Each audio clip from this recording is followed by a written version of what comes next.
جیسے ہی میں کمرے سے باہر جانے لگی اس نے میرا بازو پکڑا اور کھینچ کے مجھے اپنے روبرو کھڑا کر لیا۔ میری آنکھوں میں اپنی قہر بھری آنکھیں ڈال کے بولا، میں تمہیں آخری وارننگ دے رہا ہوں آیات، میرے کمرے میں دوبارہ قدم رکھنے کی کوشش مت کرنا۔ میں نے تمہیں اپنے کمرے میں آنے کی اور منمانیاں کرنے کی اجازت نہیں دی ہے۔ میں نے اسی تعصب سے اسے دیکھا۔ میں نے کہا، اچھا واقعی آپ نے مجھے کمرے میں آنے کی اجازت نہیں دی ہے؟ میرے سوال پہ وہ تل ملایا تھا۔ کہنے لگا، ہاں نہیں دی ہے۔ میں نے کہا، آپ کا حافظہ شاید بہت کمزور ہے زید صاحب، نکاح کیا ہے آپ نے مجھ سے اور وہ میرے لیے اجازت نامہ ہی ہے، آپ کے کمرے میں آنے کا، آپ کی ہر چیز پہ حق جمانے کا، یہاں تک کہ آپ پہ بھی۔ میرا بازو چھوڑیں۔ میری بات سن کے وہ حیرت بھری نظروں سے مجھے دیکھ رہا تھا۔ اوہ، تو پھپھو ٹھیک کہتی تھیں، تم حسن کو سنبھالتے سنبھالتے میرے گھر پہ بھی قبضہ کرنا چاہتی ہو۔ جان بوجھ کے تم نے یہ کھیل رچایا تھا آیت، اپنے کزن کے ساتھ مل کے مجھے بدنام کرنے کا، تاکہ میں تمہارا احساس کرتے ہوئے تم سے نکاح کر لوں اور تم… وہ مجھ پہ شک کر رہا تھا۔ میں سوچ بھی نہیں سکتا تھا کہ تم… یہ سن کے میرے اندر جیسے آگ سی لگی تھی۔ میں صرف تحفظ چاہتی تھی، اس کی تھوڑی سی محبت چاہتی تھی، اور وہ… میں نے کہا، آپ بس یہی سوچ سکتے ہیں، ایسا کریں طلاق دے دیں مجھے، میں ابھی آپ کے گھر اور آپ کی اس دولت پہ لعنت بھیج کے چلی جاتی ہوں۔ زید، جس چیز پہ آپ اتنے انسیکیور ہیں مجھے نہیں چاہیے، یہ سب اپنے پاس رکھیں۔ میں اس کی گرفت سے اپنا بازو چھڑوانے کی کوشش کر رہی تھی۔ وہ کہنے لگا، پھر کیا چاہیے تمہیں؟ میں نے کہا، جو مجھے چاہیے وہ آپ مجھے دے ہی نہیں سکتے، میرا بازو چھوڑیں۔ وہ کہنے لگا، ذرا بتاؤ مجھے کس مقصد کے ساتھ تم نے مجھ سے شادی کی ہے؟ میں نے کہا، مجھے تحفظ چاہیے تھا، تھوڑی سی محبت چاہیے تھی، لیکن آپ شاید محبت سے خالی ہیں، میرا بازو چھوڑیں، مجھے جانے دیں۔ میری بات سن کے وہ طنزیہ مسکرایا، کہنے لگا، تحفظ تو میں تمہیں دے رہا ہوں، یہ کہو کہ مرد کی محبت کے لیے بے چین ہو۔ ہوتا ہے، میں سمجھ سکتا ہوں، تمہاری خواہش اپنی جگہ جائز ہے، لیکن تم نے دروازہ غلط جگہ کھٹکھٹایا ہے آیت۔ میری زندگی میں مہر کے علاوہ کسی بھی لڑکی کی کوئی گنجائش نہیں ہے، مجھے صرف اپنے بیٹے کے بڑے ہونے کا انتظار ہے، اتنا صبر کر لو، پھر کر لینا کسی سے شادی۔ میں نے کہا، اپنا مشورہ اپنے پاس رکھیں اور میرا بازو چھوڑیں۔ اس نے میرا بازو چھوڑ دیا۔ میں کمرے سے باہر نکل گئی، اپنے کمرے میں آ کے لیٹ گئی۔ پتہ نہیں دل بھی وہاں پہ جا کے دغا کیوں کرتا ہے جہاں قسمت کے ستارے نہیں ملتے۔ میری آنکھوں سے آنسو بہنے لگے۔ میں نہیں جانتی تھی کہ صبح تک مجھے بخار ہو جائے گا۔ حسن میرے چہرے پہ ہاتھ مار رہا تھا، اسے شاید بھوک لگ رہی تھی، اور مجھ میں اتنی ہمت بھی نہیں تھی کہ میں اٹھ کے اسے فیڈر بنا دوں۔ بمشکل میں نے ملازمہ کو آواز دی، وہ میرے کمرے میں آئی۔ میں نے کہا، مجھے بہت بخار ہے، پلیز اسے فیڈر بنا دو، میں اسے پلا دیتی ہوں۔ میری بات سن کے وہ فوراً سے باہر چلی گئی، حسن کے لیے فیڈر بنا کے لے آئی۔ میں بڑی مشکل سے اٹھی تھی، تکیہ اپنے بیڈ کے کراؤن سے لگایا۔ جیسے ہی اٹھ کے بیٹھی، حسن میری گود میں آ کے بیٹھ گیا، مم کہتے ہوئے میرا ہاتھ پکڑ کے اپنے سینے پہ رکھ لیا۔ میں نے اسے فیڈر پلایا۔ ملازمہ نے مجھے ناشتہ بھی کمرے میں لا کے دے دیا تھا۔ میرے جسم میں بہت درد تھا، میں نے بخار کی اور درد کی میڈیسن کھائی۔ میری آنکھوں سے پانی بہے جا رہا تھا، شاید تیز بخار کی وجہ سے۔ میں پھر سے بیڈ پہ لیٹ چکی تھی۔ حسن اپنے کھلونوں سے کھیلنے لگا، لیکن بیڈ پہ میرے پاس ہی بیٹھا رہا۔ میں اس کی میڈیسن کی خوراک اسے وہیں پہ دے رہی تھی، لیکن مجھ سے اٹھا ہی نہیں جا رہا تھا۔ ذرا سا چلتی تھی تو چکر آنے لگتے تھے۔ رات کو شاید زید لیٹ گھر آیا تھا، تب تک ملازمین جا چکے تھے۔ حسن کو بھوک لگ رہی تھی اور مجھ سے اٹھ کے بیٹھنا مشکل ہو رہا تھا۔ میں نے دیکھا تو حسن کے فیڈر سب کے سب دھونے والے تھے۔ میں کمرے سے باہر آ گئی، لڑکھڑاتے قدموں سے کچن میں پہنچی۔ اس کے تمام فیڈر میں نے دھوئے۔ اسی وقت مجھے کچن میں کھٹکے کی آواز آئی۔ میں نے پلٹ کے دیکھا تو زید فریج میں سے پانی کی بوتل نکال رہا تھا۔ میں نے فوراً سے اپنا رخ بدل لیا۔ شاید میرے اترے ہوئے چہرے کو دیکھ کے اسے کچھ احساس ہوا۔ کہنے لگا تمہاری طبیعت تو ٹھیک ہے؟ میں نے کوئی جواب نہیں دیا۔ تمام فیڈر ایک پلیٹ میں رکھے اور کچن سے باہر نکل گئی۔ میرے سر میں شدید درد تھا، آنکھیں کھلنے کا نام نہیں لے رہی تھیں۔ بمشکل چلتے ہوئے میں کمرے تک پہنچی۔ کمرے کا دروازہ کھولا تو سامنے حسن مجھے دیکھ کے فوراً میری طرف لپکنے لگا۔ میں نے پلیٹ سائڈ ٹیبل پہ رکھی، اس کا فیڈر بنایا۔ میں نے بیڈ کراؤن پہ تکیہ رکھا اور حسن کو اپنی گود میں بٹھا کے فیڈر پلانے لگی۔ دروازے پہ ذرا سی دستک ہوئی۔ زید نے دروازہ کھولا۔ اس وقت میں بیڈ کے کراؤن سے ٹیک لگائے، آنکھیں بند کیے حسن کو فیڈر پلا رہی تھی، جب مجھے قدموں کی چاپ اپنے قریب سنائی دی، لیکن میں نے آنکھیں نہیں کھولیں۔ اس نے میرے ماتھے پہ اپنے ہاتھ کی پشت رکھی۔ کہنے لگا تمہیں بہت بخار ہے، ایسا کرو تم حسن کو مجھے پکڑا دو۔ میں نے کہا جی نہیں، یہ میری ڈیوٹی ہے اور میں نبھاؤں گی، آپ جائیں یہاں سے۔ وہ کہنے لگا ہر بات پہ ضد اچھی نہیں ہوتی، میں نے تمہیں ایسا کچھ نہیں کہا۔ میں نے کہا میں نے بھی آپ سے کچھ نہیں کہا، پلیز جائیں یہاں سے، مجھے میرے حال پہ چھوڑ دیں۔ وہ کہنے لگا چلو میرے ساتھ، میں تمہیں ڈاکٹر کے پاس لے کے جاتا ہوں۔ میں نے کہا مجھے آپ کے احسان کی ضرورت نہیں ہے، مروں گی نہیں میں، بے فکر رہے۔ حسن میری گود میں سو چکا تھا۔ میں نے اسے بیڈ پہ لٹایا، اپنا تکیہ درست کیا اور لیٹ گئی۔ وہ کہنے لگا آیت میرے ساتھ ڈاکٹر کے پاس چلو، تمہیں بہت تیز بخار ہے۔ میں نے کہا آپ جائیں یہاں سے، پلیز مجھے پریشان مت کریں۔ وہ کہنے لگا میں نے آج تک تم جیسی ضدی لڑکی نہیں دیکھی۔ میں نے کہا میرے بعد دیکھیں گے بھی نہیں۔ ٹھیک ہے، اتنا ہی شوق ہے تمہیں مرنے کا تو مرو۔ یہ کہہ کے وہ میرے کمرے سے باہر چلا گیا، دروازہ بھی بند کر دیا۔ میں آنکھیں بند کر کے لیٹ چکی تھی۔ پتہ نہیں رات کا کون سا پہر تھا، مجھے شدت سے سردی لگ رہی تھی۔ میں بری طرح سے کپ کپا رہی تھی۔ گرمیوں کا موسم تھا، اے سی بھی چل رہا تھا اور لحاف بھی بیڈ پہ موجود نہیں تھا۔ شاید بخار کی شدت سے مجھے سردی لگ رہی تھی۔ میں بار بار اپنی ماں کو پکار رہی تھی۔ پتہ نہیں کیوں آج ماں بہت یاد آ رہی تھی۔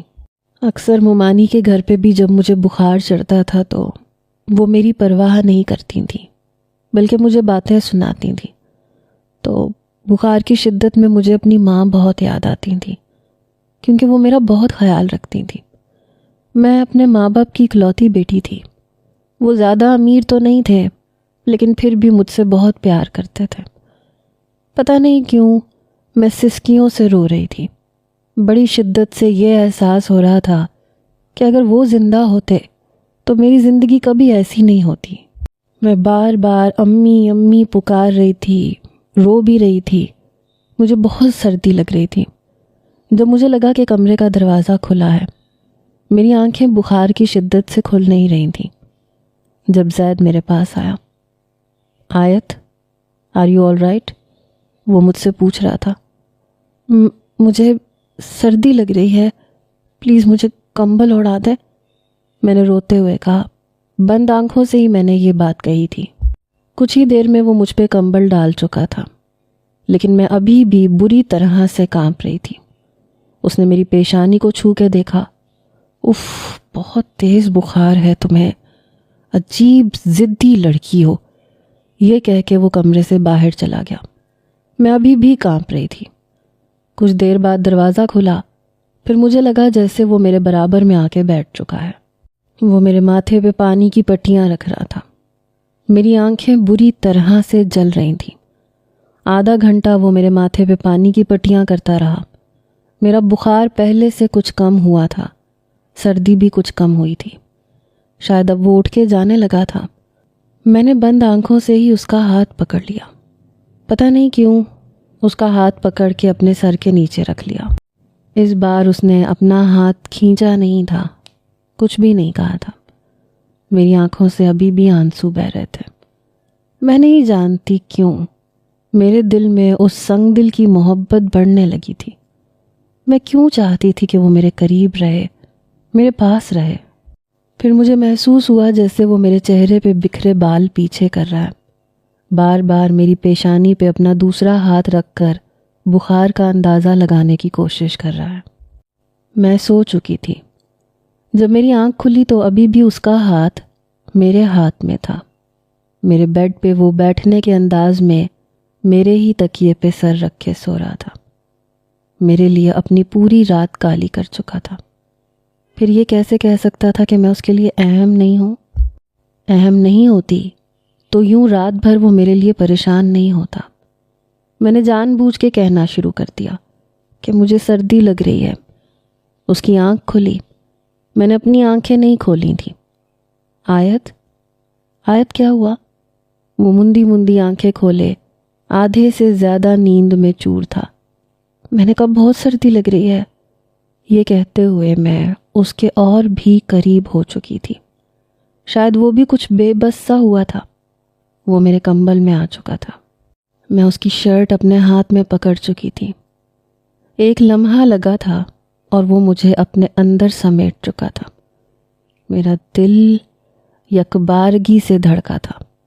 دل اس کا بھی بڑی زور زور سے دھڑک رہا تھا۔ میں اس کے سینے میں اپنا منہ چھپا چکی تھی۔ وہ البتہ کچھ ہچکچا رہا تھا۔ نہ مجھے خود سے دور کر پا رہا تھا، نہ ٹھیک سے قریب ہو پا رہا تھا۔ کسی مشین کی طرح سے اس کا دل تیزی سے چل رہا تھا۔ وہ میرے قریب تھا مگر کترا بھی رہا تھا۔ لیکن میں پرسکون تھی۔ میں بڑی گہری نیند سو چکی تھی۔ حسن کی چوں چوں پہ شاید ہم دونوں چونکے تھے۔ جیسے ہی ہم دونوں کی نظروں کا تصادم ہوا، وہ بری طرح سے گڑبڑایا۔ مجھ سے فوراً پیچھے ہٹ گیا۔ میں اٹھنے لگی تو کہنے لگا لیٹی رہو، میں حسن کو سنبھال لوں گا۔ بیڈ سے کھڑا ہو کے وہ بیڈ کی دوسری جانب آ چکا تھا۔ حسن کو گود میں بھر کے اسے فیڈر بنا کے پلایا، یہاں تک کہ اس کا پیمپر تک چینج کیا۔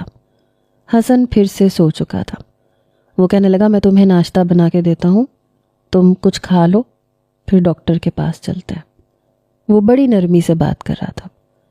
مجھے لگا میں کوئی حسین خواب دیکھ رہی ہوں۔ کیا یہ وہی شخص تھا، وہی زید ہارون جس کے چہرے پہ کبھی سختی ختم نہیں ہوتی تھی؟ کچھ پل کے لیے مجھے لگا کہ شاید میں جیت چکی ہوں۔ اس کے ارادے اور خیالات میرے لیے بدل گئے ہیں۔ وہ میرے لیے خود ناشتہ بنا کے لایا، ٹرے میرے سامنے رکھی، کہنے لگا ابھی ملازمین نہیں اٹھے اور مجھے چائے کے علاوہ کچھ بھی بنانا نہیں آتا۔ میں اٹھ کے بیٹھ چکی تھی۔ چائے کے ساتھ بسکٹ تھے، لیکن سب کچھ کڑوا سا لگ رہا تھا۔ بمشکل ہی میں نے ناشتہ کیا۔ وہ مجھے سہارا دیتے ہوئے ڈاکٹر کے پاس لے گیا۔ موسمی بخار تھا، ڈاکٹر نے میڈیسن لکھ کے دے دی۔ زید مجھے واپس گھر لایا، میرا بہت خیال رکھ رہا تھا۔ 2 دن میں میں ٹھیک ہو گئی تھی، لیکن میں نے نوٹ کیا تھا کہ وہ مجھ سے نظریں ملانے سے کترانے لگا تھا۔ زید نے اپنے ہر کام کے لیے ایک 15 سالہ لڑکا رکھا ہوا تھا جو اس کے چھوٹے موٹے کام کرتا تھا۔ اس کے کپڑے نکالتا تھا، اس کا بٹوا، اس کی دوسری چیزیں اس کے سامنے رکھتا تھا، اس کے شوز پالش کرتا تھا۔ جب وہ آفس کے لیے تیار ہوتا تھا تو وہ لڑکا اس کی مدد کرتا تھا، اور اسی دوران وہ زید کے کمرے کی صفائی بھی کر دیتا تھا۔ لیکن آج وہ لڑکا چھٹی لے کے جا چکا تھا کہ گاؤں میں اس کی والدہ بیمار تھی۔ اگلے روز جب وہ نہانے کے لیے گیا تو میں اس کے کمرے میں آ گئی۔ اس کی الماری میں سے کپڑے نکال کے بیڈ پہ رکھ دیے، اس کی ہر چیز ریڈی کر کے کمرے سے باہر آ گئی۔ کچن میں آ کے ملازمہ سے ناشتہ ریڈی کروانے لگی۔ حسن جاگ چکا تھا، اب وہ چلنے بھی لگا تھا۔ کمرے سے کچن میں مجھے ڈھونڈتا ہوا پہنچا، مم کرتا اپنا خالی فیڈر مجھے پکڑا رہا تھا۔ شاید اسے بھوک لگی تھی۔ میں اسے گود میں اٹھائے باہر آ گئی۔ زید اس وقت ٹیبل پہ بیٹھ چکا تھا۔ میں حسن کو اپنے ساتھ ناشتہ کروانے لگی، زید کے کپ میں بھی چائے ڈال کے دی۔ اس سے پہلے کہ میں اسے ناشتہ سرو کرواتی، وہ کہنے لگا میں خود لے لوں گا۔ میں نے کہا نہیں، میں خود دوں گی۔ میں نے پلیٹ میں آملیٹ نکال کے دیا، بریڈ کے سلائس بھی دیے۔ وہ کہنے لگا میں خود سے بھی اپنے کام کر سکتا ہوں، تم میرے کام مت کیا کرو۔ میں نے کہا آپ کے مجھ پہ بہت احسانات ہیں زید صاحب، میں انہیں چکانا چاہتی ہوں، اس لیے یہ سب کر رہی ہوں، اس لیے مجھے یہ کرنے دیں۔ وہ کچھ حیران سا تھا۔ میں نے کون سا احسان کیا ہے آیت؟ میں نے کہا بخار میں میری تیمارداری کی ہے، رات بھر میرے لیے جاگتے رہے، مجھے ڈاکٹر کے پاس بھی لے کے گئے، احسان تو ہے آپ کا۔ وہ کہنے لگا تم بھی حسن کا بہت خیال رکھتی ہو اور میں نے ایسا بھی کچھ نہیں کیا۔ میں نے کہا حسن کا خیال رکھنے کے تو میں پیسے لیتی ہوں زید صاحب، یہ تو میری ڈیوٹی میں شامل ہے، کیونکہ آپ کے نزدیک تو سب کچھ پیسہ ہے، آپ سمجھتے ہیں کہ آپ پیسے سے سب کچھ خرید سکتے ہیں، اور سامنے والا ہر شخص آپ کے پیسے کا لالچی ہے، شاید سب کو آپ کے پیسے سے مطلب ہے، ہمارے بیچ بس یہی تو ایک رشتہ ہے غرض کا، اس لیے میں آپ کا احسان لینا نہیں چاہتی، میں نہیں چاہتی کہ جب میں یہاں سے واپس جاؤں تو میرے سر پہ آپ کا کوئی بھی احسان ہو۔ آپ نے مشکل وقت میں مجھ سے نکاح کر کے مجھ پہ بہت بڑا احسان کیا، میرے آوارہ کزن سے میری جان چھڑوائی، احسانات تو بہت ہیں آپ کے مجھ پہ۔ میری بات سن کے اس کے ماتھے پہ بل پڑے۔ وہ کہنے لگا اوکے، شوق سے ان احسانات کو چکائیں مس آیت، یہ کہہ کے وہ اٹھ کے چلا گیا، اور میں جان بوجھ کے اس کے سارے کام کرنے لگی۔ اب وہ مجھے روکتا بھی نہیں تھا۔ 3 سال گزر گئے تھے، حسن کے ساتھ ساتھ زید بھی میرا عادی ہو چکا تھا، مگر وہی انا اپنی جگہ قائم تھی، وہ مجھ سے اظہار نہیں کرتا تھا۔ اب میں حسن کو اپنے ساتھ لے جایا کرتی تھی، زید مجھے کچھ نہیں کہتا تھا۔ ایک بار میں حسن کو مال لے گئی، وہاں مجھے اپنا یونیورسٹی کا ایک کلاس فیلو مل گیا۔ مجھے حسن کے ساتھ دیکھا تو پوچھنے لگا کہ یہ کون ہے؟ میں نے کہا میرا بیٹا ہے۔ وہ کہنے لگا بہت کیوٹ ہے، پھر کہنے لگا کافی ٹائم بعد تمہیں دیکھا، اگر مائنڈ نہ کرو تو مل کے چائے پئیں؟ میں نے کہا کیوں نہیں۔ ہم مال کے ٹاپ فلور پہ بنے کیفیٹیریا میں آ گئے۔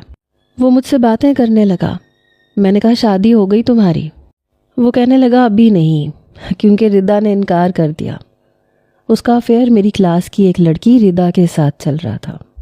وہ دونوں ہی ایک دوسرے کو بہت پسند کرتے تھے، اور مجھے تو یہی لگا تھا کہ شادی ہو چکی ہوگی۔ وہ ذرا سا مسکرایا، کہنے لگا نہیں، آج کل کی لڑکیاں بہت سمجھدار ہیں، ردا کو مجھ سے بہتر کوئی مل گیا تھا، اس لیے مجھے چھوڑنے میں اس نے زیادہ وقت نہیں لگایا۔ میں نے کہا ہو، یہ تو اس نے اچھا نہیں کیا۔ وہ کہنے لگا یہ دنیا ہے، یہاں سب کچھ ہوتا ہے۔ میں نے کہا تو تم پھر شادی کر لیتے، تم کیوں اس کا روگ لگائے بیٹھے ہو؟ وہ کہنے لگا نہیں، روگ نہیں لگایا، بس خود کو اسٹیبلش کرنا چاہ رہا تھا، بہت جلد کر لینی ہے میں نے شادی۔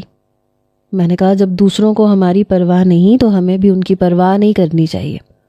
وہ کہنے لگا بالکل ٹھیک کہہ رہی ہو تم۔ باتوں باتوں میں ہمیں پتہ ہی نہیں چلا، 2 گھنٹے گزر گئے۔ اس نے مجھے اپنا نمبر بھی دے دیا، کہنے لگا تمہاری باتوں نے مجھے بہت موٹیویٹ کیا ہے، کبھی ٹائم ملے تو بات کر لیا کرنا۔ میں نے کہا ہاں کیوں نہیں۔ میں حسن کو ساتھ لے کے جب ڈرائیور کے ساتھ گھر پہنچی تو پورچ میں زید کی گاڑی پہلے سے موجود تھی۔ میں اندر آ گئی، وہ لاؤنج میں ہی بیٹھا سگریٹ پی رہا تھا، اور یہ پہلی دفعہ تھا کہ میں نے اسے سگریٹ پیتے دیکھا تھا۔ مجھے دیکھ کے پتہ نہیں اسے کس بات کی تپ چڑھی۔ وہ کہنے لگا کہاں سے آ رہی ہو؟ میں نے کہا شاپنگ کر کے۔ بڑی عجیب نظروں سے اس نے مجھے دیکھا، کہنے لگا شاپنگ کر کے یا کسی سے ملاقات کر کے؟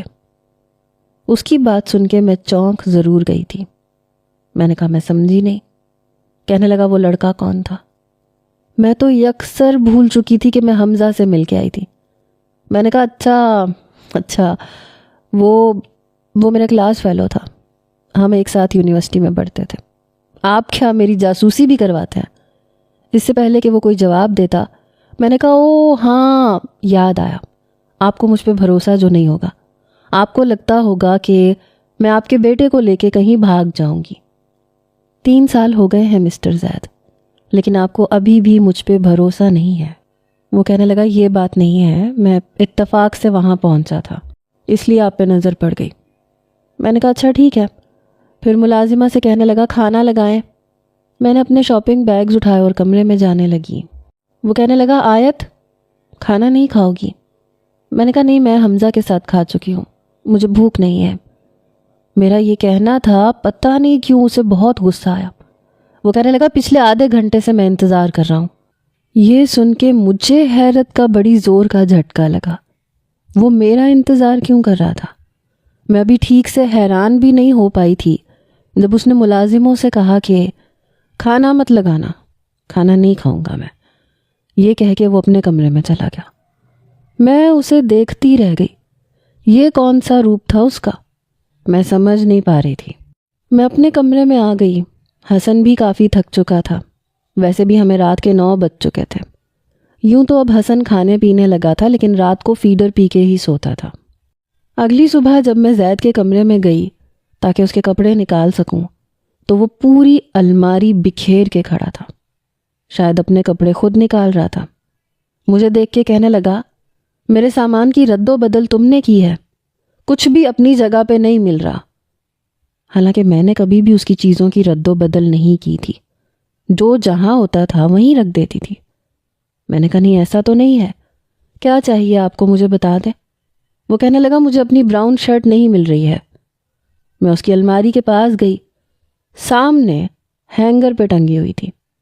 میں نے اتار کے بیڈ پہ رکھ دی، پھر بیڈ پہ رکھے کپڑے دوبارہ سے ہینگر میں لٹکانے لگی تو کہنے لگا وہ لڑکا دوست ہے تمہارا؟ میں حیرت سے پلٹ کے اس کو دیکھنے لگی۔ میں نے کہا کون سا لڑکا؟ کہنے لگا وہی تمہارا کلاس فیلو حمزہ۔ میرے لیے حمزہ اتنی اہمیت نہیں رکھتا تھا کہ میں اسے یاد رکھتی۔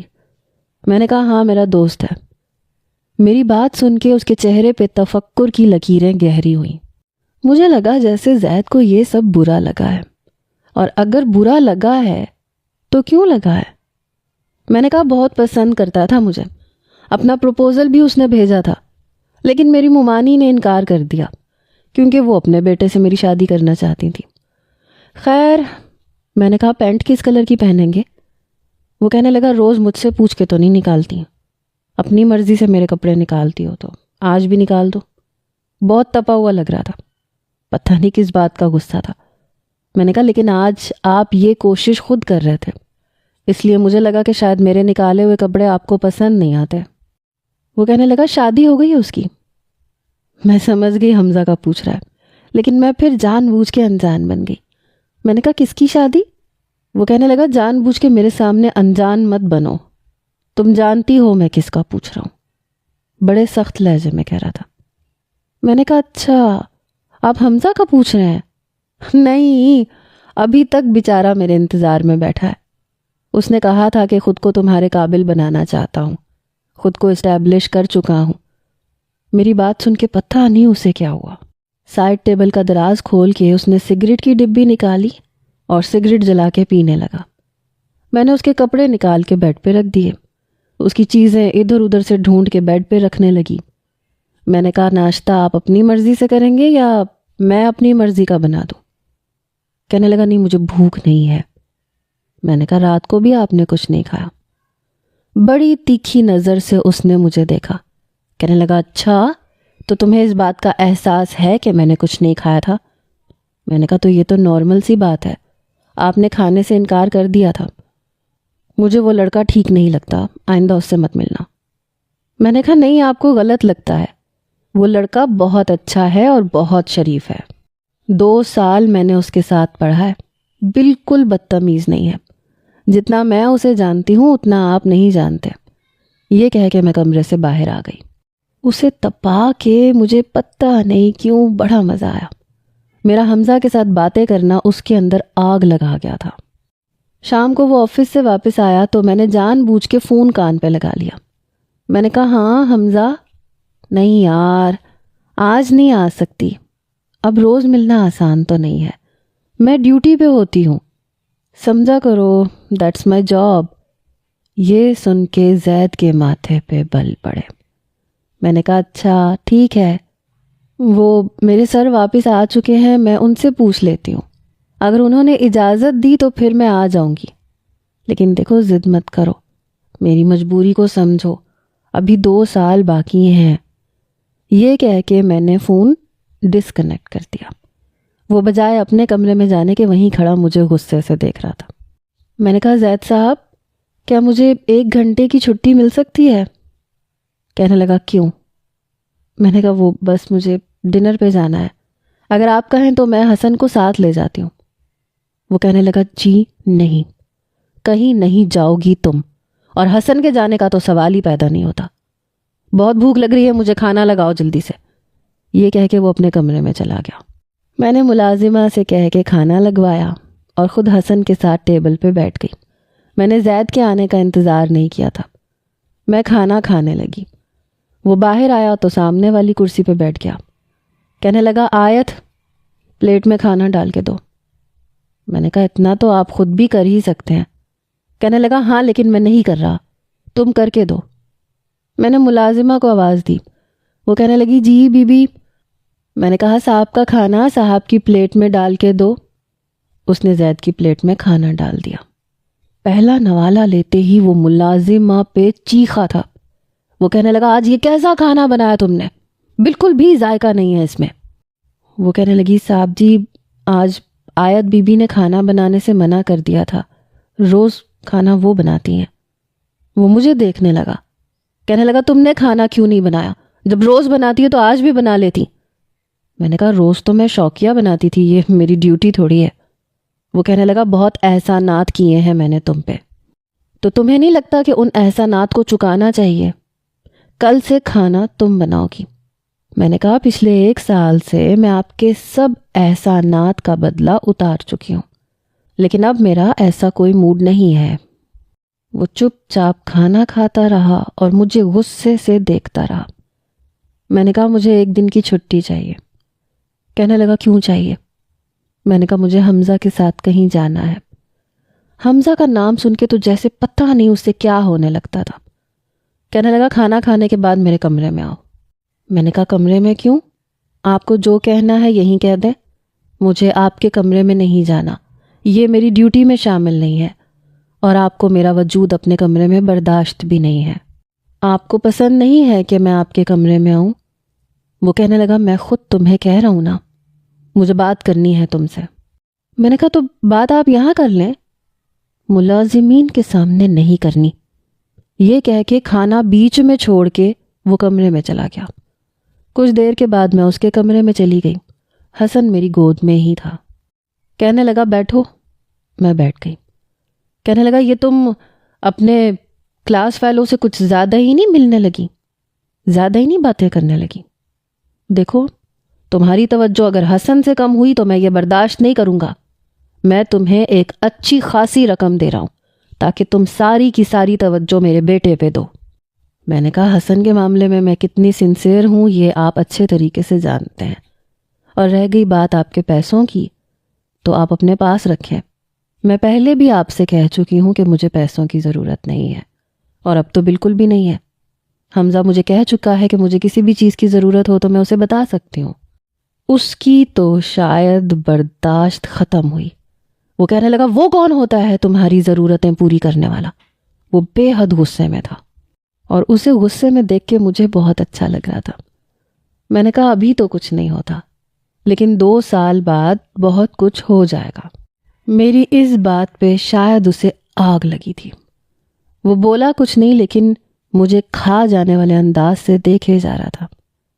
پھر کہنے لگا میں یہ سوچ رہا تھا کہ حسن تمہارا عادی ہو گیا ہے، مجھے نہیں لگتا کہ وہ تمہارے بغیر رہ پائے گا۔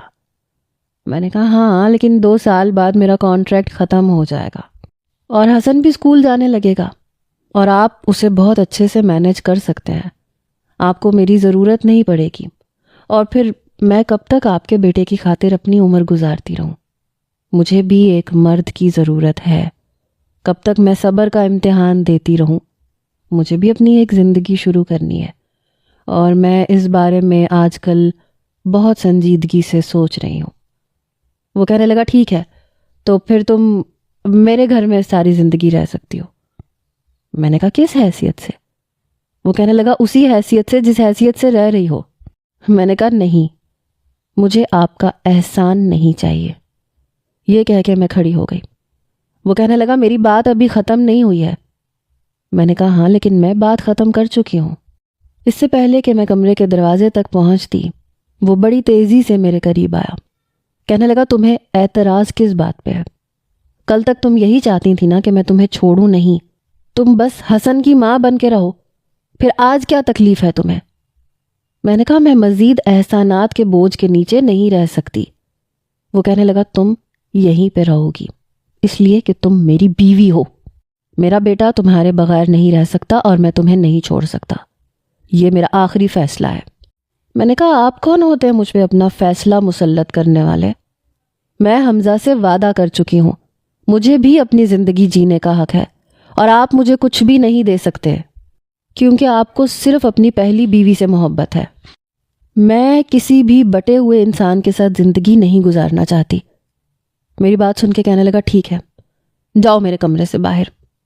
حسن ابھی بھی میری گود میں تھا۔ جیسے ہی میں کمرے سے باہر جانے لگی اس نے میری گود سے حسن کو چھین لیا، کہنے لگا یہ میرے ساتھ سوئے گا۔